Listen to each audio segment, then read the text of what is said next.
வணக்கம். பரபரப்பு மீடியா செய்திகளுக்காக நான் நிரோஷன். உக்ரைனில் போரை நிறுத்துவதற்கான டிரம்பின் வெள்ளிக்கிழமை காலக்கெடுவுக்கு முன்னர் போர் நிறுத்த ஒப்பந்தத்தை உருவாக்கும் கடைசி முயற்சியாக ஜனாதிபதி டொனால்டு டிரம்பின் சிறப்பு தூதர் ஸ்டீவ் விட்காஃப் புதன்கிழமை மாஸ்கோவில் ரஷ்ய ஜனாதிபதி விளாடிமிர் புட்டினை சந்தித்து சுமார் 3 மணி நேரம் பேச்சுவார்த்தை நடத்தினார்.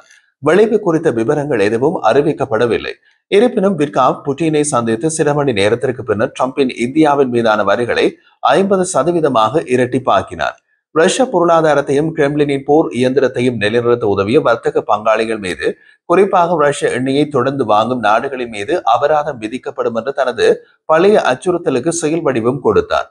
ஆனால் மாஸ்கோ பேச்சுவார்த்தையில் ரஷ்யா மீதான வரி விதிப்பு அச்சுறுத்தல் செய்யப்பட்டதா என்பது பற்றி ட்ரம்ப் எந்த தகவலையும் வெளிப்படுத்தவில்லை. பின்னர் அவர் ட்ரூத் சோஷியலில் வெளியிட்ட ஒரு பதிவில் மாஸ்கோ சந்திப்பு மிகவும் பயனுள்ளதாக விவரித்தார். மேலும் பெரிய முன்னேற்றம் ஏற்பட்டது என்றும் கூறினார். ஆனால் டிரம்பின் இப்படியான வார்த்தைகளின் அர்த்தம் வளமையாக 0 என்ற அளவிலேயே இருந்ததை பல தடவைகள் பார்த்துவிட்டோம். ரஷ்யாவுடனான கடந்த கால சுற்று பேச்சுக்களின் பின் ட்ரம்ப் வெளியிட்ட பதிவுகளில் பயனுள்ள சந்திப்பு, பெரிய முன்னேற்றம் என்றெல்லாம் தம்மை தாமே பாராட்டி கொண்டார். ஆனால் பலன் 0 தான். புட்டின் அசைந்து கொடுக்கவில்லை, எதுவும் நடக்கவில்லை. புதன்கிழமை மாஸ்கோ பேச்சுவார்த்தை பயனுள்ள சந்திப்பு மற்றும் பெரிய முன்னேற்றம் என்பது உண்மையானால், அந்த சந்திப்பின் பின் இந்தியா மீது ரஷ்ய எண்ணெயை காரணமாக காட்டி ஏன் வரி விதிப்பை இரட்டிப்பாக்கினார்? அதன் அர்த்தம் புட்டின் மசியவில்லை. மசிய வைப்பதற்கு இந்தியாவை பகடைக்காயாக வைத்து விளையாட பார்க்கிறார். இந்த ஆட்டத்தில் யார் ஜெயிப்பார்கள் என்பது விரைவில் தெரிந்துவிடும். மேலும் தெரிவித்த ட்ரம்ப், உக்ரைன் போர் முடிவுக்கு வர வேண்டும் என்று அனைவரும் ஒப்புக்கொள்கிறார்கள். மேலும் வரும் நாட்கள் மற்றும் வாரங்கள் அதை நோக்கி நாங்கள் பாடுபடுவோம் என்று தொடர்ந்தார். மாஸ்கோ பேச்சுவார்த்தை முடிவுகள் பற்றி ஐரோப்பாவில் உள்ள சில நேட்டோ நட்பு நாடுகளின் தலைவர்களுக்கு சொல்லப்பட்டதாகவும் ட்ரம்ப் கூறினார். அவை எந்த ஐரோப்பிய நாடுகள் என்று குறிப்பிடவில்லை. ட்ரம்பின் கூற்றை 100% உண்மை என்று எடுத்துக்கொள்ள முடியாது. அவர் தாராளமாக பொய் சொல்வார் என்பது கடந்த கால உண்மை. புதிய வரிகளை அறிவிக்கும் ட்ரம்பின் நிர்வாக உத்தரவில் ரஷ்யாவின் நடவடிக்கைகள் உக்ரைன் மீதான போர் மூலம் அமெரிக்காவின் தேசிய பாதுகாப்பு மற்றும் வெளியுறவு கொள்கைக்கு அசாதாரணமான மற்றும் அசாதாரண அச்சுறுத்தலை தொடர்ந்து ஏற்படுத்தி வருவதாகவும், இந்தியா நேரடியாகவோ அல்லது மறைமுகமாகவோ ரஷ்ய கூட்டமைப்பின் எண்ணெயை இறக்குமதி செய்து வருவதாகவும் கூறப்பட்டுள்ளது. இந்தியாவின் மீதான வரிகளை அதிகரிப்பது 3 வாரங்களில் நடைமுறைக்கு வரும்படி அவர் உத்தரவிட்டார்.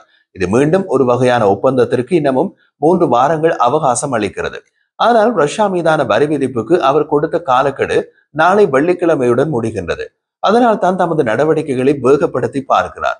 இந்தியாவை தாக்குவதோடு மட்டுமல்லாமல் ரஷ்யாவின் மற்றொரு முக்கிய எண்ணெய் இறக்குமதியாளரான சீனா உட்பட மாஸ்கோவிலிருந்து எண்ணெய் வாங்கும் பிற நாடுகள் மீதான வரிகளை அமெரிக்கா அதிகரிக்க கூடும் என்று ட்ரம்பின் உத்தரவு கூறியது. அப்படியானால் அந்த பட்டியலில் துருக்கியும் இணைக்கப்பட வேண்டும். கிரெம்லினில் புதன்கிழமை நடந்த சந்திப்பை நன்றாக நடந்ததாக தெளிவற்ற முறையில் தெரிவித்த ரஷ்ய அதிகாரிகள் இந்தியா மீதான வரி விதிப்பு அறிவிப்பு பற்றி அந்த அறிக்கையில் எதுவும் குறிப்பிடவில்லை. விட்காஃப் மற்றும் புட்டினுக்கு இடையிலான பேச்சுவார்த்தைகள் மாஸ்கோ நேரப்படி மதியம் 12 மணிக்கு முன்பு தொடங்கி பிற்பகல் 2:40 மணிக்கு முடிவடைந்ததாக கிரெம்லின் செய்தியாளர்கள் குழு தெரிவித்துள்ளது. முன்னதாக ட்ரம்பின் தூதர் விட்காஃப் மற்றும் ரஷ்யாவின் இறையாண்மை செல்வ நிதியத்தின் தலைவர் கிரில் டிமிட்ரிவ் ஆகிய இருவரும் கிரெம்லினுக்கு அருகில் உள்ள ஜரியாடி பூங்காவில் ஒரு உணவகத்திற்கு சென்று சுமார் 90 நிமிடங்கள் செலவிட்டதாக தெரிகிறது. அதன் பின் இருவரும் வெளியே வந்து உணவக பால்கனியில் நின்று மாஸ்கோ நதியை பார்த்து ரசித்ததாக ரஷ்ய அரசு ஊடகம் ரியா நோவோஸ்டி தெரிவித்துள்ளது.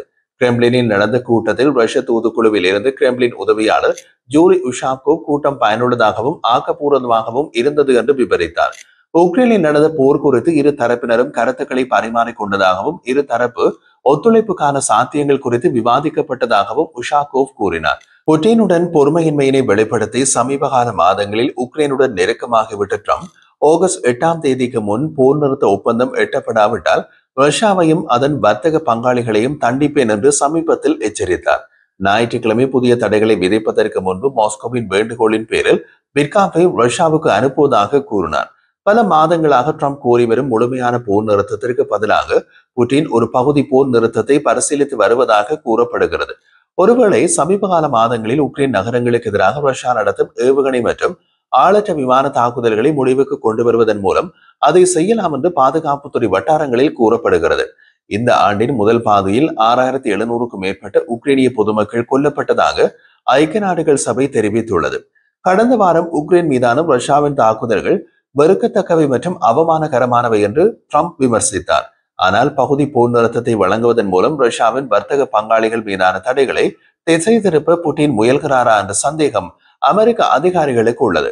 ஒரு பகுதி போர் நிறுத்தம் பொதுமக்கள் மீதான வான் தாக்குதல்களை நிறுத்தலாம், ஆனால் கிழக்கு உக்ரைனில் ரஷ்யா முன்னேறுவதை தடுக்காது என்பது புட்டினின் நிபந்தனையாக இருக்கலாம். கிழக்கு உக்ரைனில் ரஷ்ய படைகள் டிசம்பர் மாத இறுதியிலிருந்து ஜூன் மாத இறுதி வரை 886 சதுர மைல்களை ஆக்கிரமித்து மெதுவாக ஆனால் நிலையான முன்னேற்றத்தை அடைந்து வருகிறது என்று போர் ஆய்வு நிறுவனத்தின் சிந்தனை குழுவின் தரவுகள் தெரிவிக்கின்றன. துருப்புகள் மற்றும் ஆயுதங்களின் நீண்டகால பற்றாக்குறை ஆகியவை உக்ரைன் தரைவழி போருக்கு பாதகமாக உள்ளன. மறுபக்கத்தில் உக்ரைனின் மிகவும் துல்லியமான தாக்குதல்கள் ரஷ்யாவுக்குள் பல ரஷ்ய இலக்குகளை செயலிழக்க செய்துள்ளது. ரஷ்யாவின் தந்திரோபாய விமான தளங்கள், குண்டுவீச்சு விமானங்கள், உளவு விமானங்கள், எண்ணெய் சுத்திகரிப்பு நிலையங்கள், எரிபொருள் மற்றும் வெடிமருந்து சேமிப்பு வசதிகள் மற்றும் ராணுவ உற்பத்தியுடன் தொடர்புடைய தொழிற்சாலைகள் உட்பட முக்கிய ரஷ்ய ராணுவ வசதிகள் மீதான ஆளற்ற விமான தாக்குதல்களை உக்ரைன் நடத்தியுள்ளது. செவ்வாய்க்கிழமை உக்ரைனிய ஆளற்ற விமான தாக்குதல்கள் 2 முக்கிய ரஷ்ய எண்ணெய் சுத்திகரிப்பு நிலையங்களை தாக்கியதாக ராய்டர்ஸ் செய்தி வெளியிட்டுள்ளது. ரஷ்யாவின் ரோஸ்நெஃப்ட் எண்ணெய் நிறுவனத்தால் இயக்கப்படும் ரியாசன் எண்ணெய் சுத்திகரிப்பு நிலையம் தாக்குதலுக்கு பின்னர் அதன் சுத்திகரிப்பு திறனை பாதியாக குறைத்துள்ளது. மேலும் நிறுவனத்தின் நோவோகோய்ஃபிஷ்க் சுத்திகரிப்பு நிலையம் தாக்குதல் சேதத்தால் முழுமையாக மூடப்பட்டது. டிரம்பின் தூதர் விகாவ் மாஸ்கோவில் இருந்த நேரத்தில் உக்ரைனின் சபோரிசியா பகுதியில் உள்ள ஒரு பொதுமக்கள் பொழுதுபோக்கு மையத்தின் மீது ரஷ்ய தாக்குதல் நடந்தது. அது 2 பேரை கொன்றது மற்றும் 12 பேரை காயப்படுத்தியது என்று உக்ரைன் ஜனாதிபதி வோலோடிமிர் செலன்ஸ்கி கூறினார்.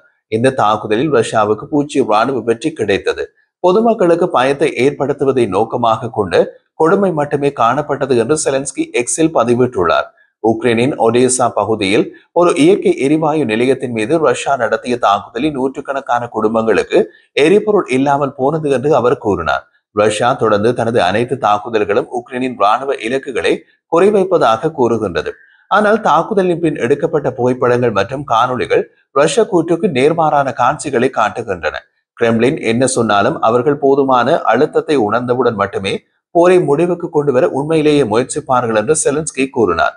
இப்போதைக்கு அமெரிக்கா, ஐரோப்பா மற்றும் G7 ஆகியவற்றின் ஆயுத களஞ்சியத்தில் உள்ள அனைத்து நெம்புகோல்களையும் பலப்படுத்துவது மிகவும் முக்கியம். இதனால் போர் நிறுத்தம் உடனடியாக நடைமுறைக்கு வரும். புதன்கிழமைக்கு முன்பு டிரம்பின் தூதராக விகாவ் புட்டினை 4 முறை சந்தித்தார். அவற்றால் எந்த தீர்வும் ஏற்படவில்லை என்பது டிரம்புக்கு விரக்தியை ஏற்படுத்தியுள்ளது என்று அமெரிக்க அதிகாரிகள் கூறுகிறார்கள். ஆனால் போர் நிறுத்தத்திற்கான அமெரிக்க அழுத்தத்தை புட்டின் வெற்றிகரமாக திசை திருப்புவதால் இந்த விவகாரம் விரைவாக தீர்க்க முடியாத அளவுக்கு சிக்கலானது என்கிறார்கள். அது டிரம்பின் உலகின் அதி வல்லமையுள்ள தலைவர் நானே என்ற நினைப்பில் இடிபடச் செய்வதால் கொதிப்பில் உள்ள ட்ரம்ப் ஆட்டத்தை வேறு விதமாக விளையாட முயன்றதன் விளைவே இந்தியா மீதான 50% இறக்குமதி வரி அறிவிப்பு. ஆனால் ட்ரம்ப் விதித்துள்ள காலக்கெடு நாளை வெள்ளிக்கிழமையுடன் முடிவடைகிறது. அது ட்ரம்பின் தலைக்கு மேல் தொங்கும் கத்தியாக உள்ளது. ரஷ்யாவுக்கும் உக்ரைனுக்கும் இடையிலான சமீபகால நேரடி பேச்சுவார்த்தை கடந்த மாதம் இஸ்டான்புல்லில் நடந்தது. அது 1 மணி நேரத்திற்கும் குறைவாகவே நீடித்தது. இரு தரப்பினரும் கைதிகள் பரிமாற்றத்தில் உடன்பட்டனர். அதே நேரத்தில் போர் நிறுத்தம் குறித்து அவர்களின் நிலைப்பாடுகள் வெகு தொலைவிலே இருந்தன. கிரெம்ளின் பேச்சுவார்த்தைகளில் புட்டின் மற்றும் பிற உயர்மட்ட ரஷ்ய அதிகாரிகளுடன் நடத்திய நீண்ட சந்திப்புகளில் கிரெம்ளின் ஏற்பாடு செய்த மொழிபெயர்ப்பாளரை நம்பியதற்காக விட்காவ் கடந்த காலங்களில் விமர்சிக்கப்பட்டார். புதன்கிழமை விட்காவ் அமெரிக்க மொழிபெயர்ப்பாளரை தம்முடன் அழைத்து சென்றாரா அல்லது அழைத்துச் செல்ல அனுமதிக்கப்பட்டாரா என்பது தெரியவில்லை. புட்டினின் தாமதப்படுத்தும் தந்திரோபாயங்களை ட்ரம்ப் விமர்சித்துள்ளார். அமைதி பேச்சுவார்த்தைகள் குறித்து எந்த ஒரு ஏமாற்றமும் அதிகப்படியான எதிர்ப்புகளால் ஏற்பட்டதாக புட்டின் கூறினார். ரஷ்யாவின் நிலைப்பாடுகள் மாறவில்லை, அது மாறப்போவதும் இல்லை என்பதை புட்டின் மீண்டும் தெரிவித்தார். புதன்கிழமை விட்காஃபுடனான பேச்சுவார்த்தைகளில் அவர் அதையே கூறியிருக்க வாய்ப்பும் உள்ளது. அதை கேட்பதற்காக விட்காஃப் வாஷிங்டனில் இருந்து மாஸ்கோ போக வேண்டும் என்ற கேள்வி எழுகிறது.